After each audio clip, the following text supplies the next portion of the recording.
Hey folks, welcome aboard the channel. I'm Don. This is Rockin' the Country, where I do non-pop country music reactions and some reviews. This is a reaction though. My Elusive Dreams, Tammy, Wynette, and David Houston. It's a gift request from MontaukEd. So Ed, shout out to you. Thank you, my friend, for this gift and this request. And Ed, you said this. Good morning, Don. Please do this song and this version. Give a shout out to Edna Fenton 7558 for planting the seed that inspired me to request this song. So Edna, shout out to you from MontaukEd. And that's it. So, Ed, you provided the link, but it was to somebody's small channel, and it wasn't just the song that they'd re-uploaded. They did some creative work to put that video together, and that can result in a problem for me on the channel, just grabbing somebody else's work on a small channel. So I can only do audio now. I apologize for that, but that's kind of like there's some nuances in YouTube land that you know that you could either get in trouble for, or that it's just either like unethical, I guess.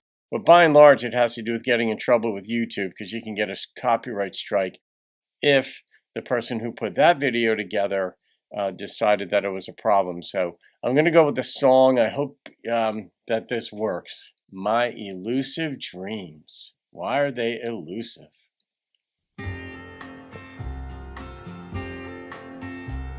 I followed you to Texas. I followed you to Utah. We didn't find it there, so we moved on. I followed you to Alabama. Things look good in Birmingham. We didn't find it there, so we moved on. I know you're tired of following my elusive dreams and schemes, for they're only fleeting things. My elusive dreams.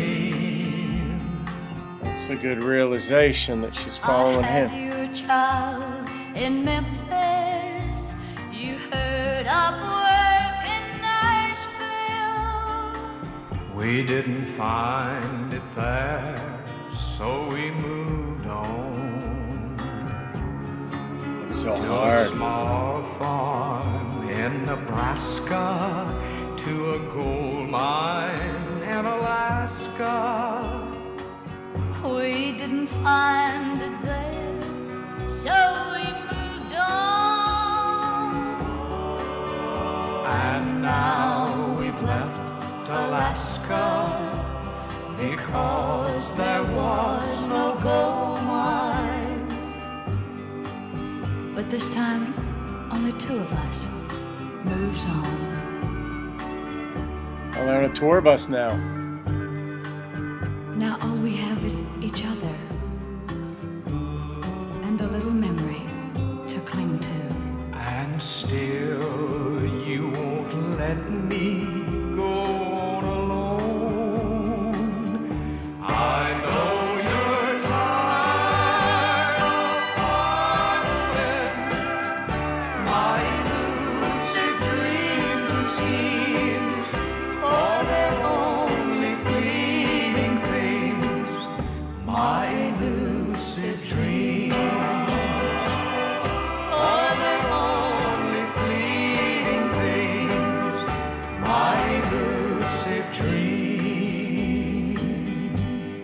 Huh. Oh yeah. That one line in there, but even still you won't let me go on alone. She loves him. Sometimes that can be hard to fathom, how a woman loves a man to that extent. Sometimes it can be hard to fathom how a man loves a woman to that extent. But I know for us guys, it's almost impossible to know why you love us. Not that we don't have egos, because we do, but some of them we manage to keep in check, others don't. But it's still one of these things. In his case, in this song, they're going from state to state. I mean, they were in Nebraska to Alaska. They were in Birmingham, Alabama. They were in Memphis, Nashville.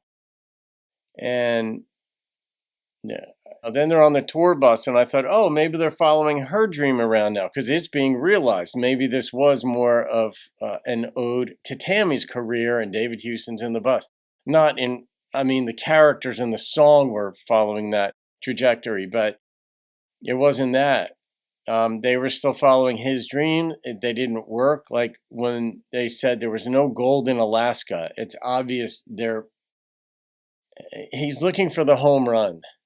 And I respect that. Some folks are home run hitters in baseball. They don't get the singles. They're there to get the big clobber. And some people invest in the stock market hoping to get that big home run. So they take risk. And that's fine. That's the nature of the beast. It pays off for some folks. For a lot of folks, it doesn't.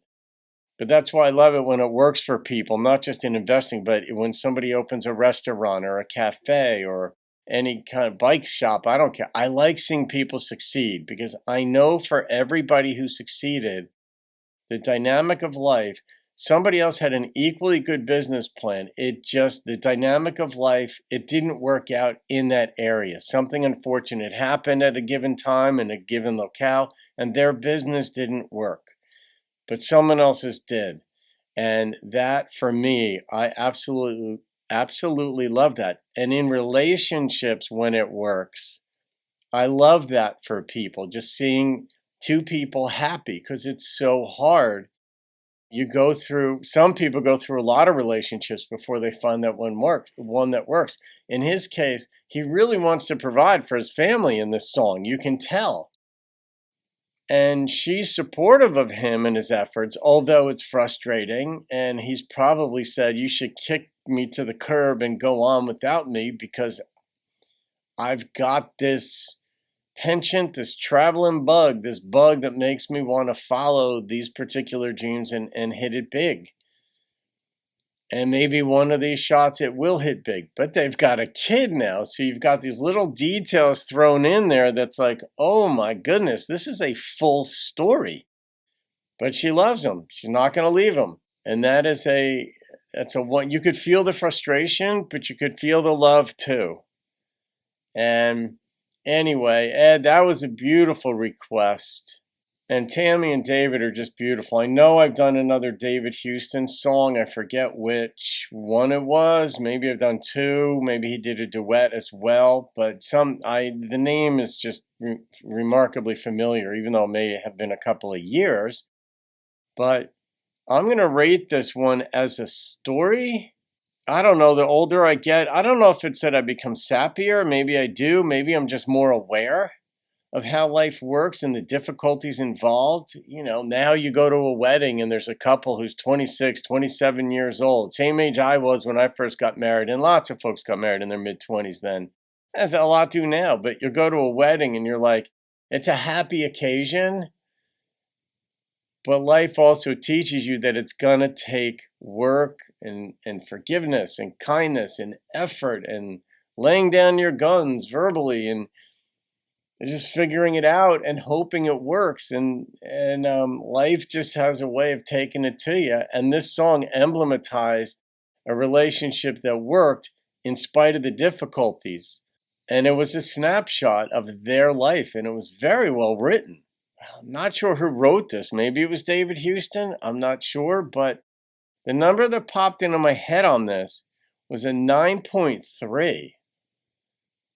Instrumentation was just simple and appropriate to the storyline, but it was the storyline that carried this. They sang it very nicely and tenderly, but it really was the narrative in this song. So kudos to the songwriter in this one. So there it is. All right, Ed, thank you again, my friend.